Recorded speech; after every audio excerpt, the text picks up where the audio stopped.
very accelerationist point of view na it doesn't matter kung magkamali ka along the way. As long as you progress the technology, then everybody benefits. Oh. And I think that rings true, especially for defensive technologies like blockchain.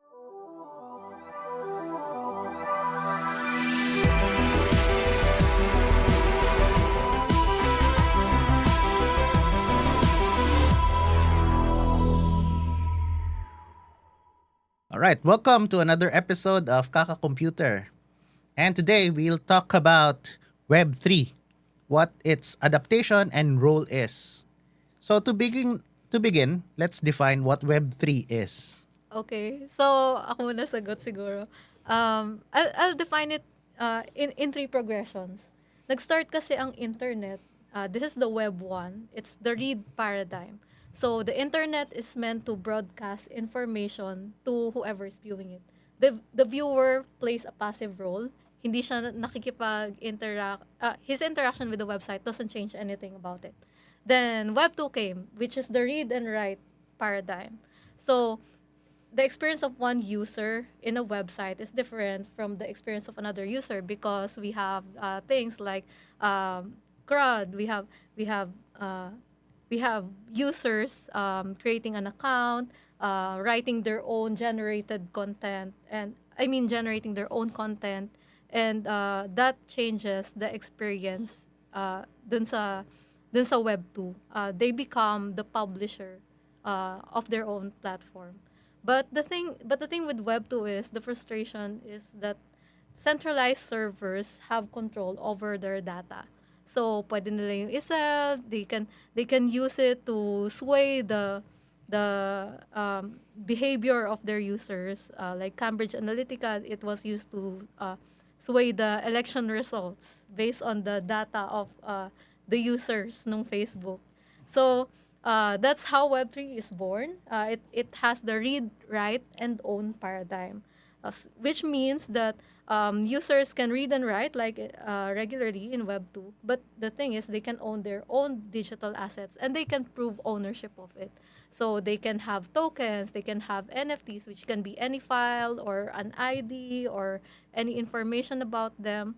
And it can be contained by their own wallets. And walang makakakontrol na except for them because it's cryptographically secured. Yun. So, actually, na-explain na niya lahat in technical terms. Tingnan natin kung pareho. In layman's terms kasi, yun nga, bali yung sa Web3 is, yung na-experience ko before is yung Web2, is yung definition niya is more on centralized siya. Like, yung Amazon, yung mga servers na malalaki, yun yung nagko-control ng web. And then ngayon, since ganun nga, dahil nga merong argument about censorship and yung mamamanipulate yung data galing sa cloud, which is controlled by bigger companies, so yung mga tao is nag-develop sila ng isang system na sila lang yung makakaano. Yung tawag nga nila, meron nga kaming kasabihan like sa yung ginagamit namin sa Hive, like your keys, your wallet. So yun yung doon nagsimula yung Web3 sa yung decentralization, meaning yung sarili mo talaga yung may responsibility sa lahat. So yun yung parang definition ko, mga simple term ng definition. Since nga masyado tayong reliant, yung Web 2 is reliant sa mga server na makikita natin, tinatawag natin mga Big Brother. Yeah, Mga centralized ganon. authorities. So yun, mas parang mas private siya. Yan. Privacy yung parang catch niya, yung Web 3. As an end user, how do you know if the website or the technology you're using is powered by Web3 or not? Parang may difference ba sa experience or is it mostly sa wallet ownership lang? Okay. In terms of like pera na crypto pera, or is there more than that in terms of experience? Yeah, this one is easy to answer for me as somebody who has various experience na sa dApps.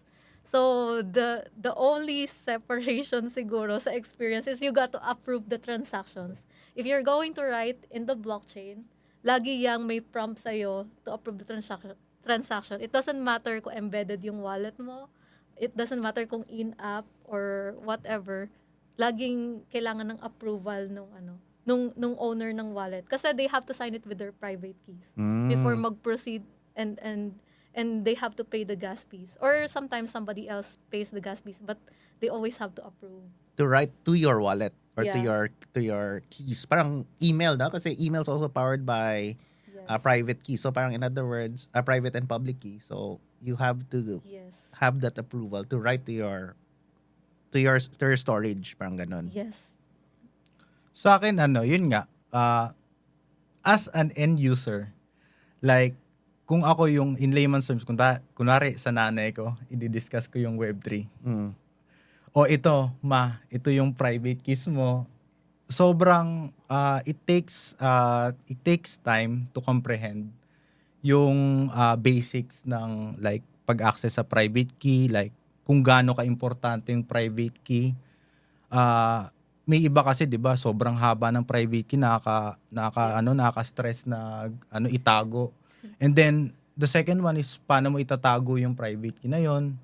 So siguro sa ngayon, sa mga normal people, hindi naman normal, sa end user, we can say na medyo mahirap pa na i-explain sa kanila yung mga technicals saka fundamentals na mga basic. Kasi as Pinoy, kung sa Pinoy na lang, yung security natin, 'di ba, yung for example, yung mga end user kadalasan, like for example, ako IT guy ako. So medyo may alam ako sa mga user account na Facebook. Or may mga kamag-anak ako na pwede bang i-login mo tong Facebook. So yung mga ganong klase, dapat may meron pa rin yung yung adaptation is feel ko sa sa Web3 medyo magtatagal pa. Tagal pa. Yung as a perspective ng end user, it will take time. Kasi yun nga, like pwedeng mamali ka lang ng send ng private key ng Bitcoin. Wala na lahat wala na lahat, ubos na yan. Masisend na yan sa iba or pwedeng mawawala ng parang bula. So you have to keep attention to the detail. It requires an attention to the detail if you're an end user, and it requires like more on studying in part of like familiarity with Right. the users. So medyo, kumbaga sa end user, medyo advanced siya ng konti. Hindi siya parang yung pang basic din na So if I may ask, no? So is Web3 a fork in the road in a sense that, or is it a destination right now? In a sense that, will we eventually get to everyone will get to Web3, or at one point you have to choose Web2 ba? And maybe Web 2.5 to 4, no? Or, and then ditong side naman is Web3. So it's not a straight path na parang 2 tapos kailangan 3 tapos 4, no? Is it a fork or is it a destination ang Web3? Actually, very good question. Kasi, hati ang mga tao dito. But my personal opinion is that Web3 is just a means to an end. It's a technological tool. And you cannot apply it to solve all the problems in the world. So, there are only some cases where using Web3 makes sense. Like, for example, if you want something to be signed by an owner, want something to be proven na ako nga yung may-ari nito, then Web3 makes sense. But if you just want things to be fast, you don't mind centralization, you don't mind censorship, kasi wala na mabilis, then it doesn't make sense. So, the way I see it, in the future, we'll have a blend of applications that uses Web3 and that doesn't use Web3, depending on what makes sense. So it's to an them. optional route, no? In a sense, like Yes. some will be on Web3, some will be on Web4, maybe galing Web2 yun, no? Or and Yes. then so ganun yung perception, or at least what you Yes. Yes. I think for me is yun. I think they can coexist. They can Yung coexist. centralization at yung decentralization. Decentralization, yung Web3 is just a tool nga. Mm-mm. Either you use it or not. Pero meron din kasi siyang magandang use cases sa real world. Like yun nga, yung immutable kasi siya. Ibig sabihin, hindi mo siya pwedeng baguhin. Once na pinasok mo na doon sa blockchain, yun na yun. And it can serve as proof. Like marami ng yung sa mga like yun nga magsisilbi din siyang proof na nagawa mo yung transaction na yun for Right. the may mga block time, kung ano yung date and time. And then as well, meron pa rin mga tao na needs yung centralization, na meron ding like yung mga KYC. Actually, 'di ba, kung makikita mo yung mga exchanges, yung mga crypto exchanges, meron pa rin silang KYC, know your customer. Bakit? Kasi sa mga exchanges na crypto, meron tayong P2P, like yung peer-to-peer na Peer-to-peer, pwede kang magbayad ng GCash, convert mo sa crypto. So in a sense, meron tayong tracking kung may scam ka or hindi. Kasi yun talaga yung yun yung parang issue sa Web3. Since yung scam, like Yes. sobrang daming yun yung nami-misinterpret ng tao eh. Like in Web3 you can do anything eh. Like pwede kang pwede mong lokohin yung tao na mag-send ka ng mga keys, na doon ka mag-send ng pera or something.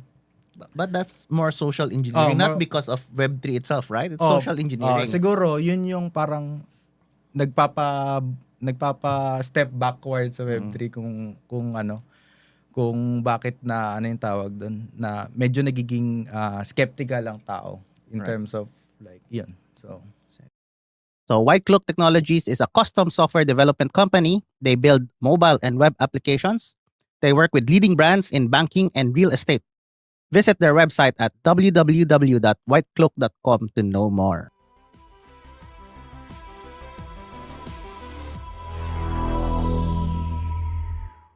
And siguro, as we are about to reach our time, I want to ask lang din as again, medyo, like, you could say, ako yung layman in this case, no? For this particular topic, since you mentioned security, adaptability, I want to ask about the 51% attack. Because it's what I hear when we talk about blockchain. Yes, you own, but if 51% are malicious, TY blockchain for the chain, no? And unfortunately for me, the masses are not always right. There's just so many. Democracy sometimes fail, and blockchain is a little bit like the democratic process, right? And so that's what I worry about, is how often or how worried should we be about the 51% attack? Or is there a solution to that already? Or maybe not? Okay. So the 51% attack is very common before kasi kokonti pa lang yung nodes. So say you have 3 nodes or 5 nodes, sabihin natin 5 nodes. And then 3 of them voted of this malicious transaction. Then that's gonna be pushed Yes. to the blockchain with no problem. Uh-uh. And that's a big problem and a security problem. And that will compromise everything. Yes. But right now, what we're advocating in Ethereum is to have a diversity of nodes. Say we have hundreds and thousands of nodes, and all these nodes are acting on their self-interest. Kapag nag-push sila ng malicious transaction, then they're gonna be punished. Yung 32 ETH na in-stake nila sa node, pwede yung mawala if they're lying with their transaction. So ano yung magiging incentive nila to act maliciously if everyone is against them, if everyone can be a truth teller. But if you were able to convince 51,000 people or 50,001 people who are self-interested, who have their own minds to vote for what you want, then that is very unlikely. Right. You have a... Sa akin kasi by the end of the day, yung crypto world, yung Web3 world, they always they tend to like make mistakes from time as they develop. So these things are inevitable by the end of the day. So nasa sayo na lang yun kung magtitiwala ka or hindi. Pero these things happen, like may mga times na yun nga, for example, Solana Network magda-down, yung mga ganong klaseng mga events.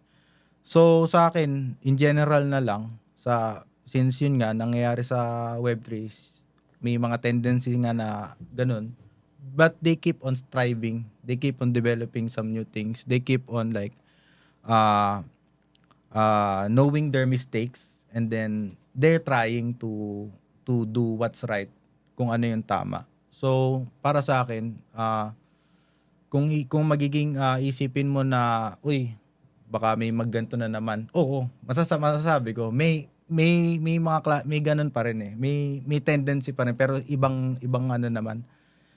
So yun lang.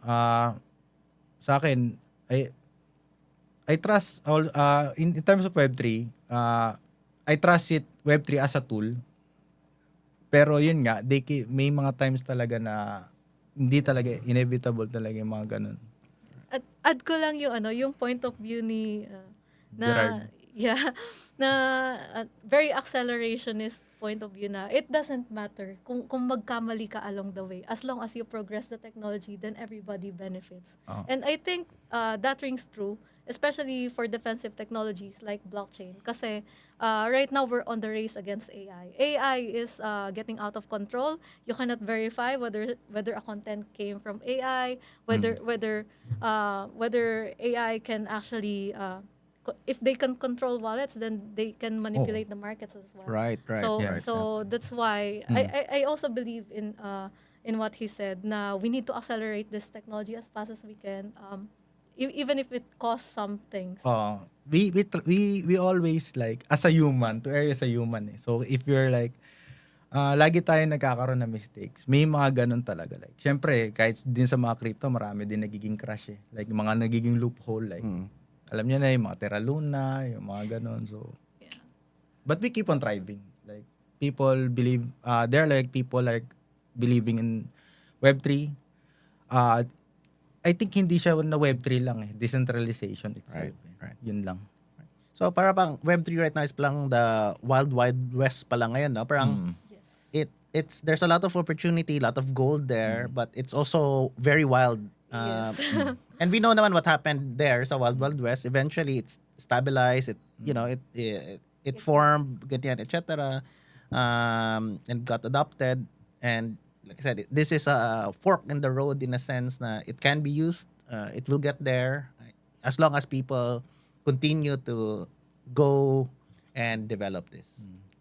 Yes. Yes, yun. So, sa ngayon bata pa, early stages pa eh. Masasabi ko early stages pa. Pero, syempre, we're looking forward to like normalize na things na.